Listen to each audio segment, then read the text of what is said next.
Hello friends, welcome to my channel. तो हमने ना ऑर्गेनिक स्पेक्ट्रोस्कोपी पढ़ना स्टार्ट किया था, जिसमें हमने स्टार्ट किया था आईआर स्पेक्ट्रोस्कोपी। तो आज हम ना आईआर स्पेक्ट्रोस्कोपी को ही कंटिन्यू करेंगे। ये हमारी आईआर स्पेक्ट्रोस्कोपी की लास्ट क्लास है। 2 लेक्चर्स में हमने पूरा आईआर स्पेक्ट्रोस्कोपी हम सीख लेंगे। तो चलिए स्टार्ट करते हैं। देखिए, आईआर फ्रिक्वेंसी जो होती है ना हमारी, तो जो हर एक फंक्शनल ग्रुप की एक अलग अलग फ्रिक्वेंसी रहती है। तो वो मैंने यहाँ पर लिखे हैं कि किस वाले ग्रुप की कौन सी फ्रीक्वेंसी रहेंगी। तो जो हमारा अल्डिहाइड ग्रुप होता है, अल्डिहाइड में देखो ये CO कार्बोनिल की जो रहती है ना, तो कार्बोनिल की फ्रीक्वेंसी तो 17-15 के नियर रहती। लेकिन अल्डिहाइड के केस में ये CH वाले की भी फ्रीक्वेंसी आती है। ये CH के ना 2 सिग्नल आते हैं हमें ना स्पेक्ट्रम में। इस तरह से डबलेट देखने को मिलता है। इस तरह से देखो, ये जो डबलेट रहता है ना, ये CH का रहता है डबलेट। ये एक रहता है 2700 से 2800 तक, और फिर दूसरा वाला रहता है 2800 से 2900 के बीच में। यानी 2 पीक्स हमें देखने को मिलती है। देखो, CH के अल्डिहाइड के केस में जब भी हमारे स्पेक्ट्रम में ना ये फ्रीक्वेंसी दी हुई रही अगर क्वेश्चन में, तो समझ जाना कि वो अल्डिहाइड की CH की फ्रीक्वेंसी है और हमारा उसमें क्या प्रेजेंट है, अल्डिहाइड ग्रुप प्रेजेंट है। तो ये जो डबलेट हमारा आता है CH की वजह से, अल्डिहाइड के CH की वजह से, ये आता है फर्मी रेजोनेंस की वजह से। फर्मी रेजोनेंस की वजह से ये ना फंडामेंटल और ओवरटोन की कपलिंग की वजह से होती है। फर्मी रेजोनेंस क्या होती है, फंडामेंटल बैंड और ओवरटोन जब आपस में कपल कर लेते हैं तो हमें 2 नए फ्रीक्वेंसी देखने को मिलती है। यानी 2 नए फ्रीक्वेंसी पे बैंड आते हैं। तो ये 2 वो बैंड रहते हैं जो आते हैं फर्मी रेजोनेंस की वजह से। 2 अलग अलग फ्रीक्वेंसी पे, एक इस वाली फ्रीक्वेंसी पे आता और एक इस वाली फ्रीक्वेंसी पे आता, सेंटीमीटर इनवर्स। तो ना पहला देखो, फंडामेंटल बैंड क्या रहती है, ये रहती है हमारी ग्राउंड स्टेट और ये रहती है हमारी एक्साइटेड स्टेट। तो ये सबसे लोअर एनर्जी की फर्स्ट एक्साइटेड स्टेट रहती है, ये रहती है हमारी सेकेंड एक्साइटेड स्टेट। तो जब हमारा ग्राउंड स्टेट से एक्साइटेड स्टेट में जाता जंप करके मॉलिक्यूल, जब हमारा ग्राउंड स्टेट से एक्साइटेड स्टेट में ट्रांजिशन होती है, ग्राउंड स्टेट से कहाँ ट्रांजिशन होती है, ग्राउंड स्टेट से फर्स्ट एक्साइटेड स्टेट में। तो जो इसका जो सिग्नल आता है, यानी इसका जो बैंड आएगा, तो उसको हम बोलते हैं फंडामेंटल बैंड। फंडामेंटल बैंड, इसको μ1 से रिप्रेजेंट करते हैं फंडामेंटल बैंड। देखो, ग्राउंड स्टेट से लोअर एनर्जी की एक्साइटेड स्टेट, यानी लोअर एनर्जी की कौन सी रहेंगी, सबसे पहली वाली एक्साइटेड स्टेट में। तो जब ये वाली ट्रांजिशन होंगी, इसको बोलते हैं हम, इस ट्रांजिशन की वजह से स्पेक्ट्रम में जो पीक आएगा उसको हम बोलेंगे कि ये हमारा कौन सा बैंड है, ये हमारा फंडामेंटल बैंड। और ये μ1 होती है, यानी जो पहली ट्रांजिशन होती है उसको क्या बोलते हैं, फंडामेंटल बैंड। अब ना अगर हमारा ट्रांजिशन ग्राउंड स्टेट से सेकेंड एक्साइटेड स्टेट तक हो रही है, यानी ग्राउंड स्टेट से सेकेंड एक्साइटेड स्टेट तक अगर हमारी ट्रांजिशन हो रही है, यानी हाइयर एनर्जी लेवल पे अगर हमारे ट्रांजिशन होते हैं, ये है एक्साइटेड थर्ड एक्साइटेड स्टेट। अगर हमारी ट्रांजिशन ग्राउंड स्टेट से लेकर हाइयर एक्साइटेड स्टेट तक हमारे ट्रांजिशन हो रहे हैं, तो उसको बोलते हैं हम ओवरटोन। अब बाकी सारे ट्रांजिशंस को हम ओवरटोन बोलेंगे। देखो, ग्राउंड स्टेट से सेकेंड एक्साइटेड स्टेट तक जो रहती है वो रहती है हमारी फर्स्ट ओवरटोन, क्योंकि पहली एक्साइटेड स्टेट तक तो क्या रहता, फंडामेंटल बैंड। तो सेकेंड एक्साइटेड स्टेट तक क्या रहेगा, फर्स्ट ओवरटोन। इसके बाद ये यहाँ से यहाँ तक थर्ड एक्साइटेड, ये हमारा रहेगा सेकेंड ओवरटोन। फर्स्ट ओवरटोन को हम μ2 बोलते हैं, सेकेंड ओवरटोन को μ3। तो जो हमारी पहली ट्रांजिशन रहती, सबसे फर्स्ट ट्रांजिशन बस वही रहती फंडामेंटल बैंड। उसके बाकी के जो हाइयर लेवल पे ट्रांजिशंस होते हैं, यानी μ2 ये क्या रहते हैं, हमारे ओवरटोन्स रहते हैं, फर्स्ट ओवरटोन, सेकेंड ओवरटोन, इस तरह से। तो जब ये फर्स्ट ओवरटोन, ये पहली ओवरटोन और जब फंडामेंटल बैंड आपस में कपलिंग करते, ये हमारी μ1 फंडामेंटल बैंड है और μ2 क्या है, हमारी ओवरटोन है। तो इनकी कपलिंग की वजह से हमें 2 नए बैंड देखने को मिलते हैं, 2 नए फ्रीक्वेंसी के बैंड देखने को मिलते हैं। तो उनको हम बोलते हैं फर्मी रेजोनेंस। तो ये जो CH का बैंड आते हैं ना, ये 2 डबलेट जो आता है हमारा CH का अल्डिहाइड के, ये आता है फर्मी रेजोनेंस की वजह से। तो जब भी आपको क्वेश्चन में इस रेंज में 2 सिग्नल देखने को मिले, तो समझ लेना वो किसके हैं, अल्डिहाइड के हमारे हैं। इस अल्डिहाइड में देखो, कार्बोनिल का तो एक सिग्नल आएगा ही 17-15 पे, लेकिन इस CH के भी 2 सिग्नल आएंगे, डबलेट हमें देखने को मिलेगा। तो ये इस तरह से हम याद रखेंगे कि वो कौन सा हमारा ग्रुप रहेगा। फिर अल्डिहाइड ग्रुप। अब ना देखो ये जो CH है ये अगर sp कार्बन से अटैच है, यानी जो हमारा कार्बन ट्रिपल बॉन्ड से अटैच है, ये कौन सा कार्बन है, sp कार्बन, तो इस CH की फ्रीक्वेंसी रहेंगी 3300 सेंटीमीटर। और इस वाले CH की यानी जो हमारा sp2 कार्बन है, ये कैसा है sp2, अगर हमारा कार्बन डबल बॉन्ड से अटैच है तो उस वाले CH की फ्रीक्वेंसी रहेंगी 3100 सेंटीमीटर इनवर्स। और देखो अगर हमारा कार्बन sp3 वाले कार्बन से अटैच है, हमारा हाइड्रोजन जो है तो sp3 वाले हाइड्रोजन से अटैच है, तो इस CH की आती है हमारी फ्रीक्वेंसी 3000 सेंटीमीटर इनवर्स। देखो 3 CH की हमने फ्रीक्वेंसी देखी, एक CH की 33, फिर दूसरे की 31 और तीसरे की 3000। तो ये जब पहले ट्रिपल बॉन्ड से अटैच्ड है, फिर दूसरी वाली जब डबल बॉन्ड से अटैच्ड है, और जब तीसरी वाली फ्रीक्वेंसी जब हमारा कार्बन क्या है sp3 है। उसके बाद में C bond C single bond C की जो फ्रीक्वेंसी रहती वो रहती 1100 सेंटीमीटर इनवर्स, और जो सी डबल बॉन्ड सी की रहती वो रहती 1650 सेंटीमीटर इनवर्स। ये हमने कल डिस्कस किया था कि जो सी ट्रिपल बॉन्ड सी रहता है इसकी क्या रहती, बॉन्ड स्ट्रेंथ ज़्यादा रहती सी डबल बॉन्ड से, और सी डबल बॉन्ड की ज़्यादा रहती सी सिंगल बॉन्ड, तो इसकी फ्रीक्वेंसी सबसे ज़्यादा आएंगी। तो इसीलिए देखो इसकी फ्रीक्वेंसी सबसे ज़्यादा है, सी ट्रिपल बॉन्ड सी की आती है 2150 पे हमारी आती है सी ट्रिपल बॉन्ड सी की। और सी डबल बॉन्ड सी यानी जो अनसेचुरेटेड ये बेंजीन में हमारा रहता सी डबल बॉन्ड सी, या फिर कहीं भी जब हमारा सी डबल बॉन्ड सी रहेगा तो इसकी क्या फ्रीक्वेंसी, इसकी रहेंगी 1650 पे। देखो सिंगल बॉन्ड सी की 1100, ये आपको नहीं भी याद रहेंगी तो चलेगा, क्योंकि ये जनरली हमें स्पेक्ट्रा में देखने दी हुई नहीं रहती, हमें क्वेश्चन में ये दी हुई नहीं रहती सी सिंगल बॉन्ड सी। क्यों, क्योंकि ये बहुत कॉमन है, क्योंकि हर कंपाउंड में हमारे सी बॉन्ड सी तो प्रेजेंट रहेगा ही, तो ये तो सभी के लिए कॉमन है, इसलिए ये हमारा जनरली पिक दिया हुआ नहीं रहता है, इसलिए आपको ये नहीं भी याद रही तो चलेगा।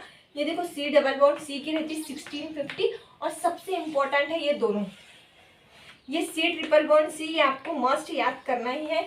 सी ट्रिपल बॉन्ड सी की होती है 200, ये देखो इसकी रहती है 2150 पे, और सी ट्रिपल बॉन्ड एन की रहती है 2250 पे। तो देखो ये जो सी एन है ये इसकी इलेक्ट्रोनेगेटिविटी ज़्यादा है कार्बन की, नाइट्रोजन की जो है ना इलेक्ट्रोनेगेटिविटी कार्बन से ज़्यादा है, तो इसलिए इसके ये बॉन्ड स्ट्रॉन्ग और ज़्यादा स्ट्रॉन्ग हो गया, इसकी इलेक्ट्रोनेगेटिविटी हाई होने की वजह से और ज़्यादा पोलर हो गया और ज़्यादा स्ट्रॉन्ग हो गया, इसलिए इसकी आती है 2250 पे, और इसकी सी ट्रिपल बॉन्ड सी की आती है 2150 पे। ये दोनों आपको याद करना कंपलसरी है। उसके बाद में ना देखो सी ओ आपको याद तो सभी करने हैं, ये वाला आपने याद नहीं किया तो भी चलेगा, और वैसे भी इजी है, याद रहते हैं। देखो ये तीनों तो CH के हैं और ये तीनों क्या है CC बॉन्ड के हैं, तो इस तरह से आप याद करो पार्ट्स में। अगर आप पार्ट अलग अलग करके याद रखोगे ना तो इजी जाएगा। पहले CH वाले याद रख लो, CH sp3 sp2 sp, फिर CC वाले याद रख सकते हो। CC में देखो C ट्रिपल बॉन्ड C एक 2150 और C ट्रिपल बॉन्ड N 2250 पे, इस तरह से आप ये याद रखें। उसके बाद देखो ये एक इम्पोर्टेंट है, ये क्या है हमारा ईथर। तो इधर CO की जो हमारी फ्रीक्वेंसी है वो कहाँ आती है, C सिंगल बॉन्ड O की 1100 पे। तो जब भी आपको क्वेश्चन में 1100 पे कोई सिग्नल दिखा तो समझ जाना कि वो काय का होगा, वो रहेगा हमारे इथर का, क्योंकि ये जो 1100 पे आ रही है वैल्यू तो ये तो हमें जनरली क्वेश्चन में दी हुई नहीं रहती, क्योंकि सी सिंगल बॉन्ड सी तो सभी मॉलिक्यूल के लिए कॉमन है, सभी में CC बॉन्ड प्रेजेंट रहता। तो जब भी मतलब 1100 हमें दिया हुआ है तो ये किसका होगा पीक, ये जो हमारा पीक आएगा ना 1100 पे, ये हमेशा इथर का होगा। समझ लो उस मॉलिक्यूल में हमारा इथर फंक्शनल ग्रुप प्रेजेंट है। उसके बाद ना अब हम देखेंगे, ये आप नोट कर लो, उसके बाद हम देखेंगे कार्बोनिल की स्ट्रेचिंग फ्रीक्वेंसी। कार्बोनिल के यानी ये जो हमारा कार्बोनिल रहता है ग्रुप, इसकी क्या स्ट्रेचिंग, ये बहुत इंपॉर्टेंट है। कार्बोनिल की देखो, कार्बोनिल की मैंने बताया 17-15 के अराउंड रहती, तो जो हमारे अल्डिहाइड रहते, कीटोन रहते और एसिड रहते, इनकी रहती 1700 से लेके 1725 पे, यानी नॉर्मल कार्बोनिल की रेंज है ये 1700 से 1725। इसको अगर आप कोई इलेक्ट्रॉन डोनेटिंग ग्रुप लगा दो तो वैल्यू इससे कम हो जाएंगी, यानी 1700 से कम आ जाएंगे, 16 की रेंज में आएंगी। अगर इसको कोई इलेक्ट्रॉन विड्रॉइंग ग्रुप लगा दो तो अब वैल्यू 1725 से ज़्यादा आएंगी, क्योंकि इलेक्ट्रॉन, ये हमने पिछली क्लास में डिटेल में डिस्कस किया कि इलेक्ट्रॉन विड्रॉइंग ग्रुप अगर इस कार्बोनिल को लगे रहेंगे तो ये इसकी इलेक्ट्रॉन डेंसिटी को कम करेंगे, अपनी तरफ कम करेंगे। और इलेक्ट्रॉन डेंसिटी क्या रहती है? इलेक्ट्रॉन डेंसिटी ऑफ कार्बन क्या रहती है? Electron density of carbon inversely proportional to frequency, यानी ये कार्बोनिल कार्बन की जितनी इलेक्ट्रॉन डेंसिटी कम रहेगी उतनी ज़्यादा हमारी क्या रहेगी? फ्रीक्वेंसी। तो इलेक्ट्रॉन विड्रॉइंग ग्रुप लगाने से इसकी इलेक्ट्रॉन डेंसिटी कम हो जाएंगी, इसलिए फ्रीक्वेंसी हमारी बढ़ जाएगी। इलेक्ट्रॉन डोनेटिंग ग्रुप लगाने से इसकी इलेक्ट्रॉन डेंसिटी बढ़ जाएंगी। तो देखो, electron density of carbon inversely proportional to frequency, जब इलेक्ट्रॉन डेंसिटी बढ़ जाएंगी कार्बन की तो कार्बोनिल की फ्रीक्वेंसी क्या हो जाएगी? कम हो जाएगी। इसीलिए देखो अमाइड के केस में ये देखो, अल्डिहाइड, कीटोन और एसिड तीनों के लिए नॉर्मल कार्बोनिल की रेंज रहती है, यानी 1700 से 1725 की। देखो NH2 क्या है? इसके पास लोन पेयर है, ये है अमाइड। अमाइड आप ये याद रखो, ये इस तरफ डोनेट करेगा, यानी इसकी इलेक्ट्रॉन डेंसिटी बढ़ रही है। इलेक्ट्रॉन डेंसिटी बढ़ेगी तो ये बॉन्ड जो है हमारा कार्बोनिल, ये बॉन्ड वीक होगा। क्यों? क्योंकि देखो जैसे ये इस तरफ इलेक्ट्रॉन देगा, ये इलेक्ट्रॉन इस तरफ जाएंगे और ये इस तरह से डबल बॉन्ड हमारा सिंगल बॉन्ड में कन्वर्ट हो रहा। डबल बॉन्ड ज्यादा स्ट्रांग होता है सिंगल बॉन्ड से, इसलिए बॉन्ड हमारा क्या हो रहा? वीक हो रहा। पार्शियल सिंगल बॉन्ड कैरेक्टर उसमें आ रहा, इसलिए इसकी फ्रीक्वेंसी अब ना 1715 से क्या रहेंगी? कम रहेंगी। तो इसकी रहती है 1650 से 1680 के बीच में इसकी रहती है अमाइड की। अमाइड वाले की 1600 की रेंज में रहती है, इतना याद रखो। क्या नॉर्मल कार्बोनिल से तो कम ही रहेंगी, क्योंकि नाइट्रोजन इलेक्ट्रॉन डोनेटिंग ग्रुप है। इस तरह अगर आप समझ के याद रखोगे तो याद करने में ईजी रहेगा, भूलोगे नहीं आप। वरना अगर रट्टा लगाओगे ना तो पूरी कंफ्यूज हो जाओगे, एक भी याद नहीं रख पाओगे। अब देखो ये कॉन्जुगेशन में अल्फा बीटा अनसेचुरेटेड कार्बोनिल ये इस तरफ डोनेट करेगा। अब ये जब अल्फा बीटा अनसेचुरेटेड कार्बोनिल रहेगा तो तब भी क्या रहेगा? कॉन्जुगेशन में। और हमने क्या लिखा था? कॉन्जुगेशन पिछली क्लास में हमने is inversely proportional to frequency. क्यों? क्योंकि ये इसकी इलेक्ट्रॉन डेंसिटी को बढ़ा देगा कार्बोनिल की, इसलिए इसकी वैल्यू भी क्या होगी? कम होगी। 1715 से 1650 से 1680 की रेंज में इसकी वैल्यू लाई करती है। उसके बाद ना अब ये तीनों आपको अच्छे से याद करने हैं। देखो इसको जब मैं इलेक्ट्रॉन विड्रॉइंग ग्रुप लगा दूं, Cl क्या है मेरा? इलेक्ट्रॉन विड्रॉइंग ग्रुप, तो वैल्यू बढ़ जाएगी। नॉर्मल कार्बोनिल की क्या होती है? 1700 से 1725 नॉर्मल, इससे ज़्यादा वैल्यू आएंगी। और क्लोरीन बहुत ज़्यादा इलेक्ट्रोनिगेटिव एटम होता है, इसका -I इफेक्ट बहुत ज़्यादा स्ट्रॉन्ग होता है। देखो इसके पास लोन पेयर भी होती है, लेकिन ये +M से डोनेट भी कर सकता है, लेकिन तो फिर तो इसकी वैल्यू कम हो जाएंगी। लेकिन ये हमने पिछली क्लास में अच्छे से डिस्कस किया कि क्लोरीन इतना ज़्यादा इलेक्ट्रोनिगेटिव एटम होता है कि इसका -I इफेक्ट स्ट्रॉन्ग होता है, तो इसलिए यही कंसिडर किया जाता है। प्लस हम नहीं देखते, तो इसलिए इसको हम इलेक्ट्रॉन विड्रॉइंग ग्रुप बोलेंगे। क्या रहता है? क्लोरीन इलेक्ट्रॉन इतनी ज़्यादा इलेक्ट्रोनिगेटिविटी होती है ना कि इसकी वैल्यू बढ़कर 1800 हो जाती है, 1800। और जो फ्लोरीन रहता है वो तो क्लोरीन से भी ज़्यादा इलेक्ट्रोनिगेटिव रहता है फ्लोरीन, तो फ्लोरीन के केस में इसकी रहती है 1817। देखो फ्लोरीन के केस में सबसे ज़्यादा जितने भी कार्बोनिल के ग्रुप है ना उनमें जब हमारा फ्लोरीन रहेगा ना इसको अटैच, तो सबसे हाईएस्ट वैल्यू इसी की रहेगी। देखो RCO, अब एसिड फ्लोराइड इसको हम बोलते हैं, इसकी वैल्यू है 1870। और देखो एसिड क्लोराइड RCOCl और COF दोनों की क्या रहती है? इसकी 1800, इसकी 1870। इनके बीच में एक ग्रुप रहता, वो रहता एनहाइड्राइड। इसकी कितनी रहती? 1810, इसकी 1800, इसकी 1810, इसकी 18। इसकी वैल्यू क्यों ज्यादा रहती? क्योंकि देखो इसके ये कैसा रहता है, इसको ना इलेक्ट्रॉन डोनेट इधर भी डोनेट कर रहा है। हमारी नॉर्मल ईस्टर की वैल्यू क्या रहती है? देखो ईस्टर, ये मैंने बताया था, ईस्टर में ये ऑक्सीजन इलेक्ट्रॉन डोनेट तो करता है। अब आप बोलोगे कि मैंने पिछली क्लास में अच्छे से बताया था कि ये इलेक्ट्रॉन डोनेट तो करता है, लेकिन क्या कर यहाँ पे सिंगल बॉन्ड आता है तो इसकी वैल्यू कम हो रही है, यानी इसमें पार्शियल बॉन्ड, लेकिन यहाँ पे तो डबल बॉन्ड बन रहा है। और ये भी तो ग्रुप कार्बोनिल ही है, ये भी कार्बोनिल, और carbonyl C double bond O होने के बाद देखो ऑक्सीजन पे पॉजिटिव चार्ज है। जब ऑक्सीजन पे पॉजिटिव चार्ज आता है ना तो इसकी इलेक्ट्रोनिगेटिविटी बहुत ज़्यादा बढ़ जाती है, इसलिए इसका माइनस इफेक्ट बहुत ज़्यादा बढ़ जाता है। तो ये इलेक्ट्रोनिगेटिविटी से अपनी तरफ और ज़्यादा इलेक्ट्रॉन खींचेगा, तो अब ये ना नॉर्मल वाले C डबल बॉन्ड कार्बोनिल से भी ज़्यादा स्ट्रॉन्ग बॉन्ड बन जाता जब ऑक्सीजन पे पॉजिटिव चार्ज आता, तो ये उससे भी ज़्यादा स्ट्रॉन्ग बॉन्ड बन जाता। इसलिए इसकी फ्रीक्वेंसी ना 1715 से मतलब 1700 1725 जो नॉर्मल कार्बोनिल की रेंज है इससे ज़्यादा आती है। कहाँ आती है?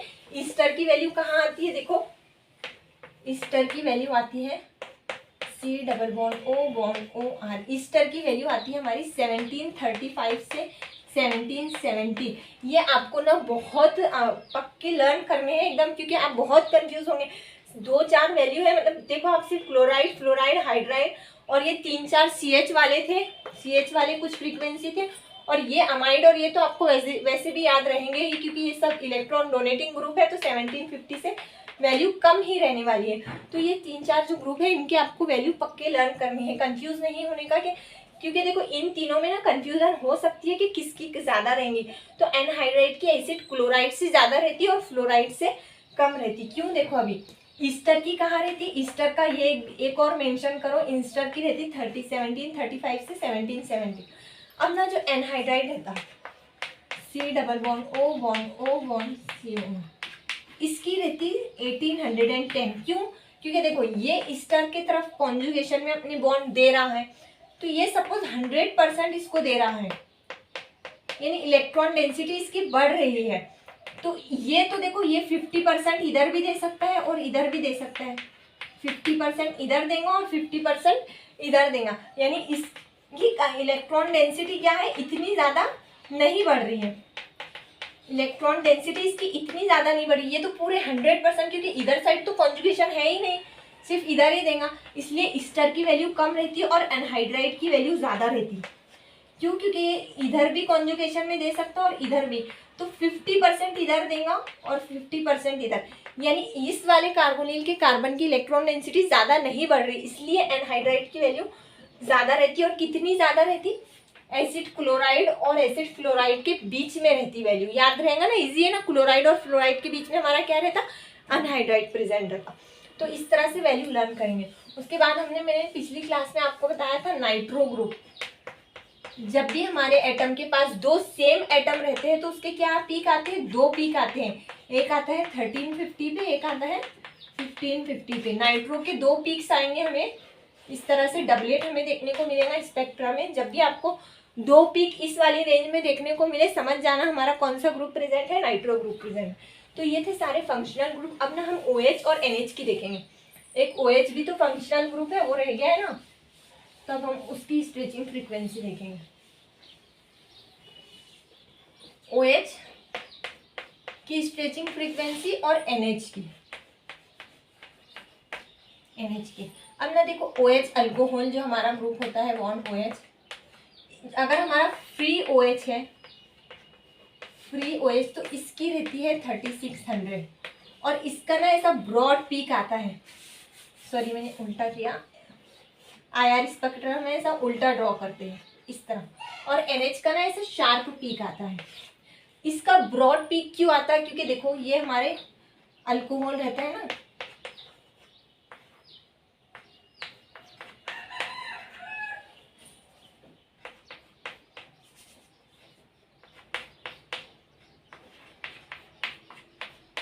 ये हमारा एक अल्कोहल का मैंने सैंपल लिया, समझो 0.5 ml का मैंने अल्कोहल का सैंपल लिया, तो उसमें अल्कोहल के बहुत सारे मॉलिक्यूल प्रेजेंट रहेंगे। ये अल्कोहल का सैंपल है, बहुत सारे मॉलिक्यूल। तो ये ना इसमें ना हाइड्रोजन जंप होता है, हाइड्रोजन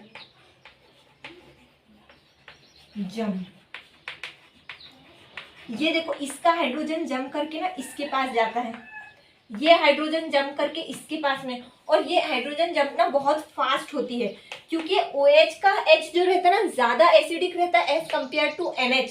तो इसमें जो प्रोटॉन जंप, हाइड्रोजन जंप नहीं, सॉरी प्रोटॉन जंप बोलेंगे हम इसको, इसमें जो प्रोटॉन की जंप रहती ना वो बहुत फास्ट रहती। तो जो हमारा IR का इंस्ट्रूमेंट रहता ना उसको समझ में ही नहीं आता, उसको लगता है बहुत सारे OH एक साथ प्रेजेंट है, तो वो सबका क्या करता है, एक ब्रॉड पीक दे देता है। हालांकि OH हमारा क्या रहता है, एक ही रहता है, लेकिन उसको लगता है कि बहुत बहुत सारे हैं, तो इसलिए वो सबका एक ब्रॉड पीक दे देता है। और इस केस में ये H इतना ज़्यादा एसिडिक नहीं रहता, OH का H बहुत ज़्यादा एसिडिक, इसलिए इस केस में क्या रहता है, हमारा शार्प पीक आता। उसके बाद देखो फ्री OH की हमारी फ्रीक्वेंसी कहाँ आती, 36 सेंटीमीटर इनवर्स पे। उसके बाद अगर हमारा OH कंपाउंड में प्रेजेंट है, सपोज ये है मेरा फिनॉल, तो इस नॉर्मल OH की कहाँ 3200 से 3400 या फिर 3500 के सेंटीमीटर इनवर्स के अराउंड में आती। तो देखो अगर OH फ्री है, जो हमारे कंपाउंड में OH प्रेजेंट रहता है यानी अल्कोहल R बॉन्ड OH रहता, तो ये हमारा OH फ्री OH नहीं रहता, तो हमें जो स्पेक्ट्रा में वैल्यू दी रहती ना, वो इसी रेंज के अंदर दी हुई रहती। ये जो कंपाउंड में OH रहती ना, इसकी वैल्यू कम क्यों आती, ये दो रीजन की वजह से वैल्यू कम हो जाती। कि एक रहती intermolecular hydrogen bonding, molecular hydrogen bonding, free OH अगर है तो 3600 उसकी वैल्यू रहेंगी, लेकिन हाइड्रोजन बॉन्डिंग की वजह से क्या होती, वैल्यू कम हो जाती। एक रहती इंट्रामोलिक्यूलर हाइड्रोजन बॉन्डिंग।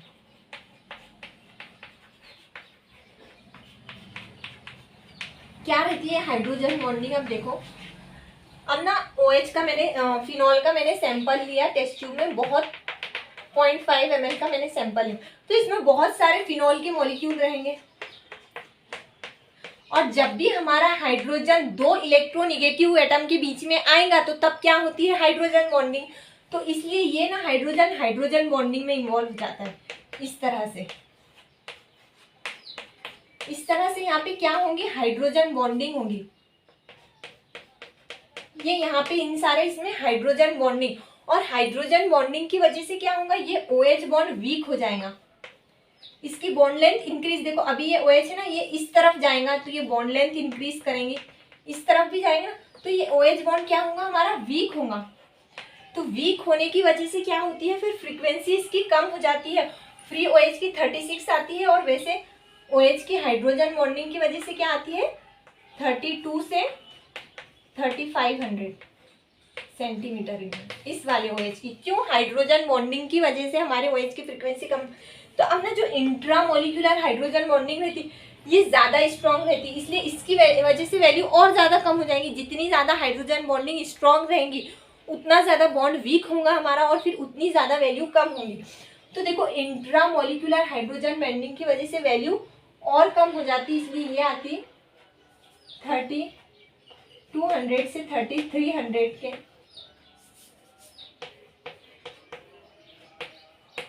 और ये वाली जो रहती, ये रहती 3300 से 3400, या आप 3500 बोलो।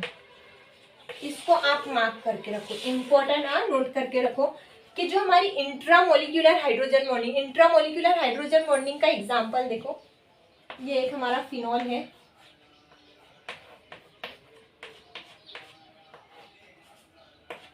इस पे लगा हुआ है COR ग्रुप। अब ना देखो ये हाइड्रोजन में और इस ऑक्सीजन में क्या होंगी, हाइड्रोजन बॉन्डिंग। तो ये एक ही मॉलिक्यूल के अंदर हमारी हाइड्रोजन बॉन्डिंग हो रही है, एक ही मॉलिक्यूल के, तो इसको हम क्या बोलते हैं, इंट्रामोलिक्यूलर। और ये ज्यादा स्ट्रॉन्ग हाइड्रोजन बॉन्डिंग रहती, इसलिए इसकी वजह से फ्रीक्वेंसी ज्यादा डिक्रीज करेंगे, बॉन्ड इसकी वजह से ज्यादा वीक होगा। और जो इंटरमोलिक्यूलर हाइड्रोजन रहती वो इस फिनॉल में, इस फिनॉल की और इस फिनॉल के बीच में, यानी अलग एक ही सैंपल के हमारे जो बहुत सारे मॉलिक्यूल प्रेजेंट रहेंगे उनके बीच में, यानी दो अलग अलग मॉलिक्यूल के बीच में जब हाइड्रोजन बॉन्डिंग, वो हमारी इंटरमोलिक्यूलर हाइड्रोजन, वो इतनी ज़्यादा स्ट्रॉन्ग नहीं रहती, इसलिए उसकी वजह से वैल्यू थोड़ी कम डिक्रीज होंगी। ये जो एक ही मॉलिक्यूल के अंदर हाइड्रोजन बॉन्डिंग होगी, उसकी वजह से वैल्यू ज़्यादा डिक्रीज होंगी। अभी देखो एग्जाम्पल, अब ये हाइड्रोजन बॉन्डिंग को हम किस तरह से कम कर सकते हैं, हाइड्रोजन बॉन्डिंग हम किस तरह से, यानी हाइड्रोजन बॉन्डिंग की वजह से हमारी फ्रीक्वेंसी क्या हो रही, डिक्रीज हो रही, बॉन्ड हमारा क्या हो रहा, वीक हो रहा। अब हम हाइड्रोजन बॉन्डिंग को कैसे स्टॉप कर सकते हैं, कैसे रोक सकते, फॉर स्टॉपिंग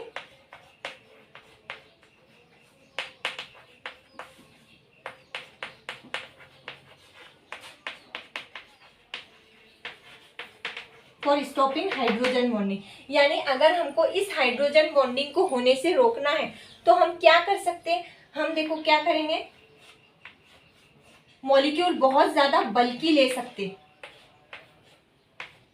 ये मैंने लिया। अब ना इसके बहुत सारे मॉलिक्यूल प्रेजेंट रहेंगे सिस्टम में मेरे, इसके क्या रहेंगे, ऐसे बहुत सारे मॉलिक्यूल प्रेजेंट रहेंगे।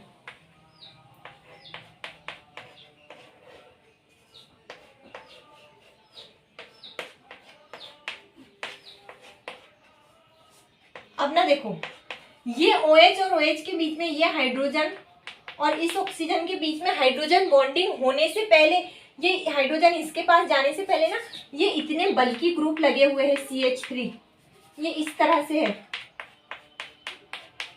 फिर एक और CH3, ये इस मॉलिक्यूल से जाके टकरा जाएंगे और इनमें फिर क्या होगा, रिपल्शन होगा। तो ये हाइड्रोजन इसके पास जा ही नहीं सकेगा, इसलिए यहाँ पे क्या होंगी, हाइड्रोजन बॉन्डिंग नहीं होंगी, हाइड्रोजन बॉन्डिंग यहाँ पर नहीं होंगी। तो अगर हाइड्रोजन बॉन्डिंग नहीं होंगी तो ये OH का बॉन्ड हमारा वीक नहीं होगा, तो फिर फ्रीक्वेंसी हमारी कितनी आएंगी, 3600। यानी इस वाले मॉलिक्यूल की फ्रीक्वेंसी हमारी ज्यादा रहती है नॉर्मल फिनॉल से। नॉर्मल फिनॉल की कितनी आती है हमारी, 3200 से 3400 के अराउंड। लेकिन ये जो हमारा फिनॉल है, कौन सा वाला, जिसको टर्ड ब्यूटाइल ग्रुप लगे हुए ऑर्थो पोजीशन पे, इसमें हाइड्रोजन बॉन्डिंग अगर हम बल्कि ग्रुप लगा देना तो फिर हाइड्रोजन बॉन्डिंग नहीं होंगी, तो इसलिए अब इसकी फ्रीक्वेंसी ज्यादा हो जाएंगी क्योंकि इसमें बॉन्ड वीक नहीं हो रहा। तो इसको हम बोलेंगे ये OH कैसा है, फ्री OH है। तो यही था वो फ्री OH जिसकी फ्रीक्वेंसी आ रही थी 3600। नॉर्मली जो हमारे मॉलिक्यूल रहते हैं उनकी वैल्यू OH की इस रेंज में आती है, लेकिन अगर हम किसी तरह हाइड्रोजन बॉन्डिंग को स्टॉप कर दें, यानी ऐसा बल्कि अल्कोहल ले ले, तो फिर हमारी हाइड्रोजन बॉन्डिंग नहीं होंगी और फिर फ्रीक्वेंसी हमारी ज़्यादा आएंगी, हमारा OH फ्री OH बन जाएगा।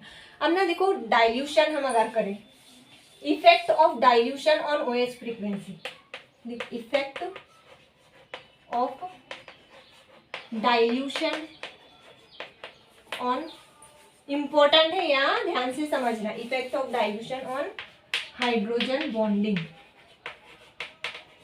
जब हम डाइल्यूट करो, सपोज मैंने ये एक OH का सैंपल लिया फिनॉल का, या फिर कोई भी अल्कोहल का ROH का मैंने एक सैंपल लिया, इसको मैंने डाइल्यूट किया।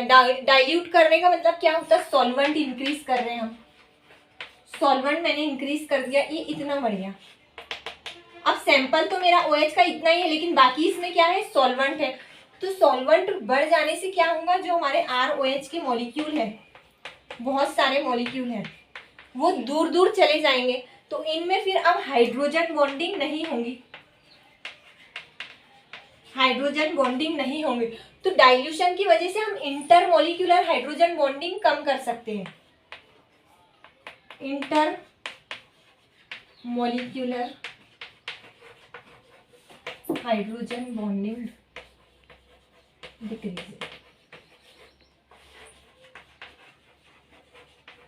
जो देखो दो अल्कोहल है, अब ना जैसे ही मैंने इसमें सॉल्वेंट ऐड किया, कोई भी वाटर या फिर अमोनिया या बेंजीन, कोई भी सॉल्वेंट मैंने इसमें डाल दिया, तो ये जो मॉलिक्यूल्स है ये सारे बहुत दूर दूर हो जाएंगे, दूर दूर हो जाएंगे, तो इनमें आपस में हाइड्रोजन बॉन्डिंग नहीं है।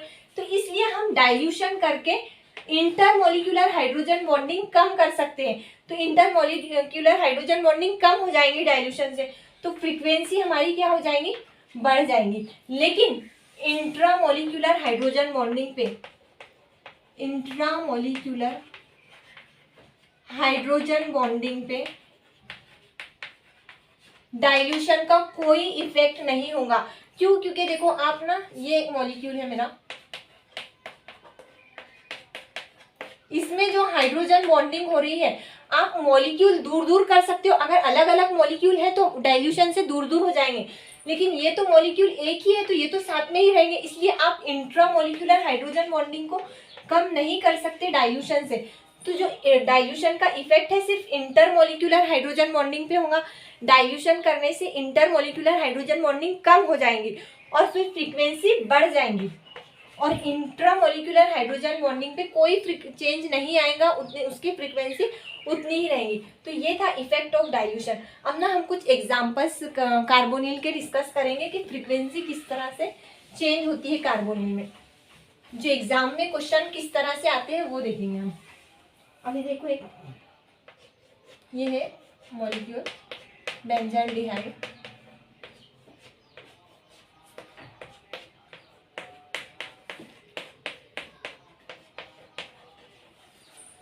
ये 3 मॉलिक्यूल हैं। आपको इसमें देखो क्वेश्चन में ना एग्जाम में नेट में गेट में इसी तरह के क्वेश्चंस आते हैं, आपको अरेंज करना रहता है फ्रीक्वेंसी का ऑर्डर। यहाँ लगा हुआ है NO2।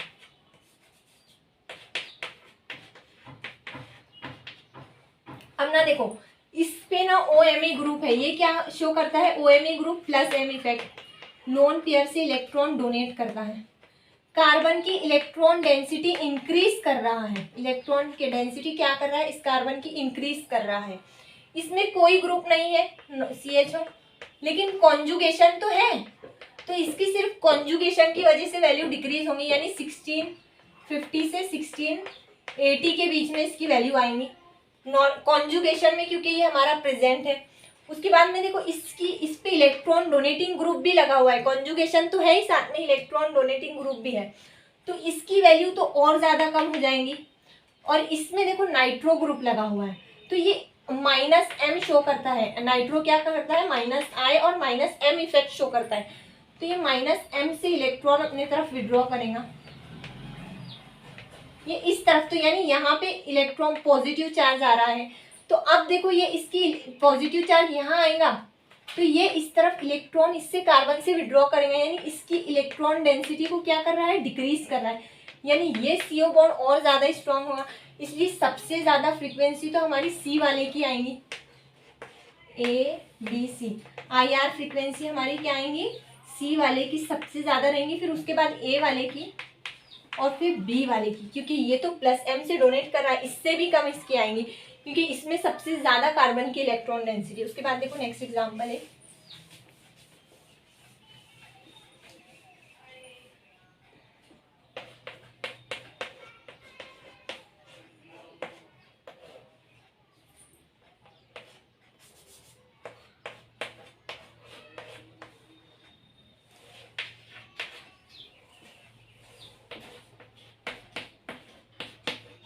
अब ना ये क्या है, हमारा नॉर्मल ईस्टर है, इसकी कितनी रेंज रहती, 1735 से 1770 से। अब ना देखो ये जो ऑक्सीजन है, ये अपने पूरे इलेक्ट्रॉन यानी 100% इलेक्ट्रॉन पूरे अपने किधर देगा कॉन्जुगेशन में, सिर्फ इस साइड दे सकता है, इधर तो कॉन्जुगेशन में दे ही नहीं सकता, तो ये अपनी पूरी इलेक्ट्रॉन डेंसिटी इधर दे रही है, यानी इसको कितनी इलेक्ट्रॉन डेंसिटी मिल रही, 100%। अब देखो इसको ये इस साइड इलेक्ट्रॉन दे सकता, इधर तो दे ही नहीं सकता, इधर तो इस तरह से ऐसा कॉन्जुगेशन है ही नहीं, अगर कॉन्जुगेशन रहती तो फिर इधर भी दे सकता था, पूरे इलेक्ट्रॉन अपने इधर ही दे रहा, तो इसको कितनी इलेक्ट्रॉन डेंसिटी मिल रही, इसकी 100। और अब ये यहाँ भी कॉन्जुगेशन है, ये भी दे सकता है इसको, यहाँ से टोटल 100। इस तरह से आप 100% करके याद रखोगे ना, तो आपको क्लियर हो जाएगा सारे कंसेप्ट आपके, इजीली आप कोई भी क्वेश्चन सॉल्व करोगे। इस तरह से आप परसेंटेज के टर्म में अगर निकालोगे, तो देखो ये इसको 100% इलेक्ट्रॉन डेंसिटी दे रहा, ये इसको 100%, तो इस कार्बन के पास कितने % इलेक्ट्रॉन डेंसिटी हो गई, 200%। अब ना ये देखो ये इधर भी दे सकता और इधर भी दे सकता, तो 50% इधर देगा, इधर देने के चांसेस 50% है, यानी इस कार्बन को कितनी इलेक्ट्रॉन डेंसिटी मिल रही है, 50%। तो सबसे ज़्यादा इलेक्ट्रॉन डेंसिटी इस वाले को मिल रही, इसलिए इसकी फ्रीक्वेंसी सबसे कम हो जाएंगी, ABC सबसे कम होगी B वाले की। फिर उसके बाद में देखो इसके पास में 100% है और इसके पास में सबसे कम इलेक्ट्रॉन डेंसिटी है 50%, तो इसकी फ्रीक्वेंसी सबसे ज़्यादा होंगी, फिर C फिर B। इस तरह से हम निकालते हैं IR फ्रीक्वेंसी ईस्टर वाले केस में, या फिर किसी भी ग्रुप में आप इस तरह से परसेंटेज की टर्म में कैलकुलेट करोगे तो इजी जाएगा। उसके बाद देखो एक नेक्स्ट क्वेश्चन,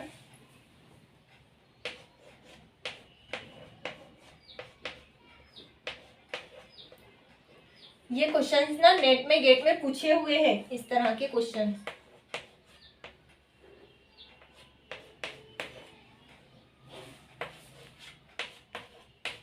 ये हमारा साइक्लिक ईस्टर है, इसकी वैल्यू तो आएंगी 1735 से 1717 के बीच में, नॉर्मल ईस्टर वाले की। अब ना ये अपनी 100% इलेक्ट्रॉन डेंसिटी इस तरफ दे सकता है, क्योंकि इस साइड तो कॉन्जुगेशन है ही नहीं, इस साइड तो ये दे ही नहीं सकता, इसलिए पूरे 100% इसी को मिलेंगी। ये 50% इधर देगा चांसेस, ये इधर देगा देखो इस तरफ से, और ये बॉन्ड इस तरफ माइग्रेट करेगा, तो यहाँ आएगा निगेटिव चार्ज इस, क्योंकि इस साइड भी यहाँ पे कॉन्जुगेशन है। 50% चांसेस है इधर देने के, तो यहाँ से इसको इस वाले ऑक्सीजन से इस कार्बोनिल को 50% मिल रहे हैं, ये तो पूरे के पूरे 100% अपने इधर दे सकता है ना, तो यहाँ से इसको मिल रहे 100%, तो 50 और 100 इसको 150% मिल रही है। इस कार्बन की इलेक्ट्रॉन डेंसिटी 150%। इसकी देखो ये 50% इधर देगा, 50% इधर, तो इसको सिर्फ 50% इलेक्ट्रॉन डेंसिटी मिल। सबसे ज़्यादा इलेक्ट्रॉन डेंसिटी किसको मिल रही है? इस वाले को। तो सबसे कम फ्रीक्वेंसी तो किसकी रहेंगी? इस वाले की, बी की सबसे कम रहेंगी।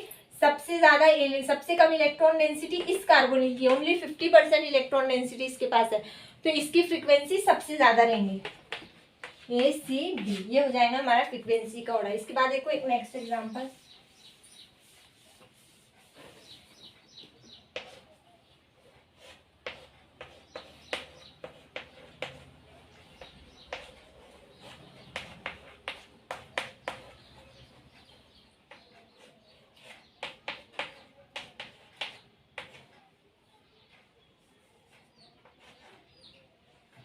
अब ना ये 3 ग्रुप है, 3 मॉलिक्यूल है सॉरी, तो इनमें देखो इसको यहाँ से 100% मिलेंगी, क्योंकि इधर कॉन्जुगेशन नहीं है, पूरे 100% यहाँ से देगा, यहाँ से 100%, 200% इसके पास इलेक्ट्रॉन डेंसिटी होंगी ए वाले के पास।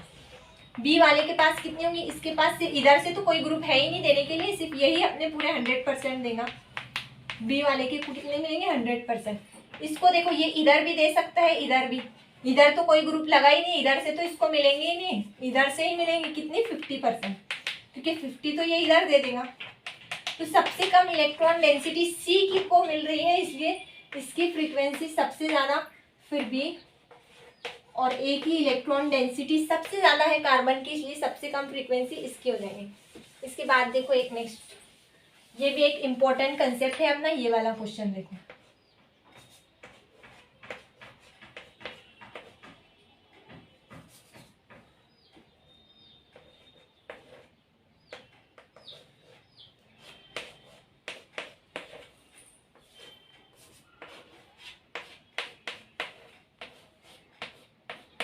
अब ना जो हमारे रहती है फ्रीक्वेंसी डायरेक्टली प्रोपोर्शनल रहती किसके? बॉन्ड स्ट्रेंथ के,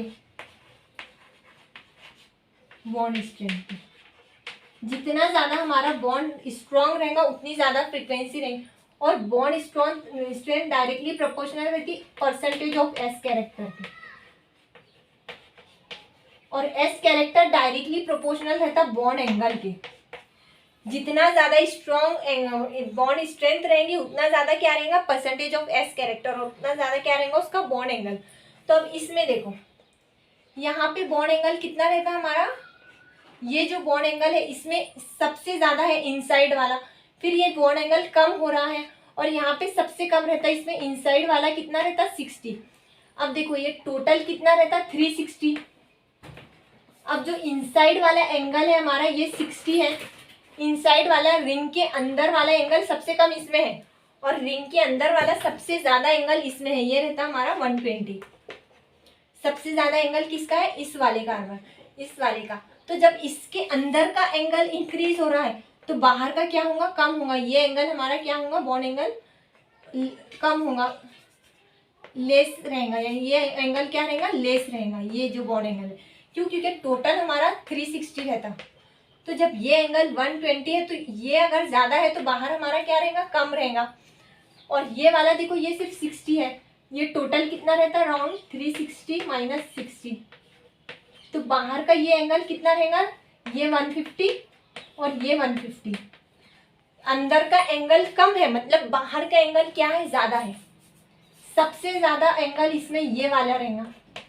तो देखो bond angle directly proportional to S character, बाहर का एंगल ज़्यादा है, मतलब बाहर वाले बॉन्ड में परसेंटेज ऑफ एस कैरेक्टर ज़्यादा होगा, यानी इस वाले बाहर वाले बॉन्ड में परसेंटेज ऑफ एस कैरेक्टर ज़्यादा होगा। परसेंटेज ऑफ एस कैरेक्टर काएगी प्रोपोर्शनल रहता है बॉन्ड स्ट्रेंथ की, मतलब ये बॉन्ड हमारा सबसे स्ट्रॉन्ग होगा, इसकी फ्रीक्वेंसी सबसे ज़्यादा आएगी। और इसमें बाहर का एंगल सबसे कम है, एंगल कम है तो एस कैरेक्टर कम है, और एस कैरेक्टर कम होगा तो बॉन्ड हमारा क्या होगा, वीक होगा, क्योंकि एस कैरेक्टर बॉन्ड स्ट्रेंथ से डायरेक्टली तो इसमें सबसे कम फ्रीक्वेंसी रहेगी, इसकी फ्रीक्वेंसी सबसे ज़्यादा, क्योंकि इसका बॉन्ड सबसे ज़्यादा स्ट्रॉन्ग बॉन्ड, जब सिर्फ इतना याद रखो बॉन्ड इसका स्ट्रॉन्ग रहेगा, क्यों, क्योंकि इसका बॉन्ड एंगल ज़्यादा है, इसका बॉन्ड एंगल ज़्यादा है, मतलब इसका बॉन्ड स्ट्रॉन्ग तो फिर फ्रीक्वेंसी ज़्यादा। ये तो देखकर ही पता चल रहा है ना कि इसका बॉन्ड एंगल ज़्यादा रहेगा और इसका बॉन्ड एंगल कम रहेगा, क्योंकि इसमें अंदर वाला कम है तो बाहर वाला ऑब्वियसली ज़्यादा रहेगा, इसलिए इसकी फ्रीक्वेंसी क्या आती है हमारी सबसे ज़्यादा। देखो याद रखो, समझ के याद रखोगे ना तो याद रहेगा, कभी नहीं भूलोगे। कैसे याद रखोगे, बाहर का एंगल तो आपको देख के ही पता चल रहा है कि इसमें सबसे ज़्यादा है, मतलब बाहर का एंगल ज़्यादा है, मतलब बाहर का बॉन्ड स्ट्रॉन्ग होगा, क्योंकि बॉन्ड एंगल डायरेक्टली प्रोपोर्शनल रहता है बॉन्ड स्ट्रेंथ के। तो ये बॉन्ड हमारा सबसे स्ट्रॉन्ग, और फिर अगर बॉन्ड स्ट्रॉन्ग है तो फिर फ्रीक्वेंसी ज़्यादा रहेंगी। ये तो हम फर्स्ट लेक्चर से इसका बार बार पढ़ते आ रहे हैं कि बॉन्ड स्ट्रॉन्ग रहेगा तो फ्रीक्वेंसी ज़्यादा रहेगी, इसलिए सबसे ज़्यादा फ्रीक्वेंसी इसकी रहती है। इसी तरह अगर आप इसकी निकालोगे, ये कार्बोनिल है, मैं इसको सिंपल अल्कीन बना देती हूँ।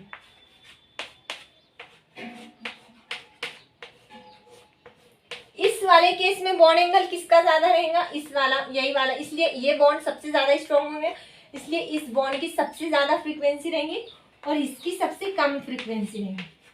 उसके बाद देखो, अगर हमारा डबल बॉन्ड इनसाइड रहा, ये सारे एग्जाम्पल्स नोट करके रखो। हाँ, हर एक एग्जाम्पल आपको एक नया कंसेप्ट सिखा रहा है। अगर ये बॉन्ड एंगल में अंदर दे दूं, रिंग के इनसाइड अगर मैं बॉन्ड बना दूं,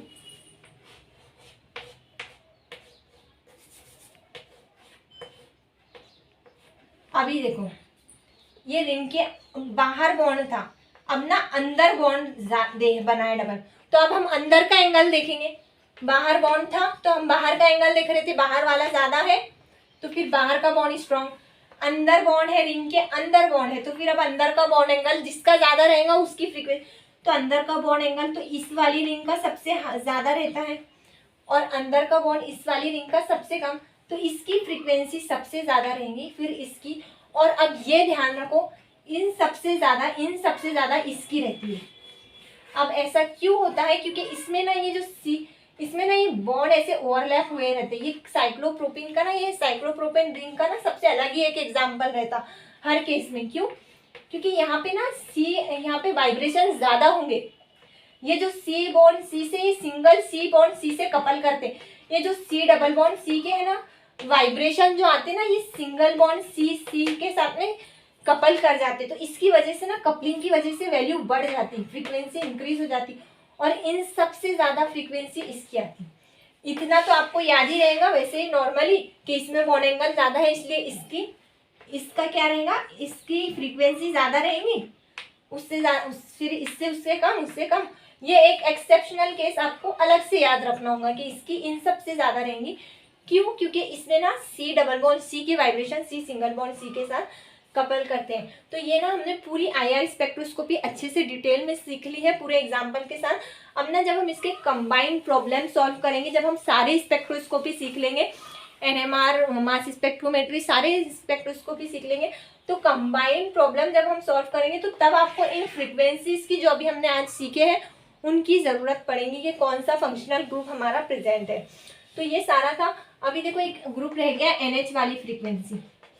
तो इसमें NH में ना प्राइमरी अमाइन के 2 पीक आते हैं, ये मैंने कल भी बताया था, क्योंकि प्राइमरी अमाइन में 2 एटम एक जैसे रहते हैं और जिसके पास 2 एटम एक जैसे रहते हैं उसके 2 पीक्स आएंगे, और जो सेकेंडरी अमाइन